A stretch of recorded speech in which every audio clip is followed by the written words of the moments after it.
আমাকে আমার মতন থাকতে দাও, আমি আমাকে গুছিয়ে নিয়েছি। ওরে বাবা রে, তোমার মতো একলা থাকতে দেব, তা ভালো কথা। এখন তোমার কি অবস্থা কও দেখি। কি অবস্থা মানে?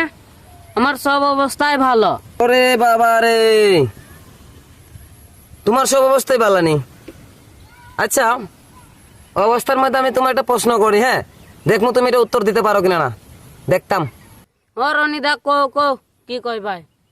আমার নাম ও আর ভি, অভি। বারান ছাড়া নাম আমার অভি। ও বানান ছাড়া নাম তোমার ও আর ভি, ও ভি। আচ্ছা ভালো কথা। আচ্ছা তুমি কও দেখি, পৃথিবীর মধ্যে দেশ কয়টা? এখন বুঝবো তোমার আমি কি জাত উত্তরদাতা তুমি। ও আর ভি, ও ভি, কও। একটা হাসির প্রশ্ন করলাই। দেশ দেশ তো একটাই, বাংলাদেশ। ও দেশ একটাই। এই যে ভারত, পাকিস্তান, নেপাল, ভুটান, এগুলা কিতা? এগুলা কিতা মনে হয় তোর? এগুলা দেশ না? ওই তো রনিদার মাথায় সমস্যা। এটা কি দেশ? এটা তো বিদেশ। একটাই দেশ, বাংলাদেশ। শ্রে, আমি জানতাম তুই পারতে না।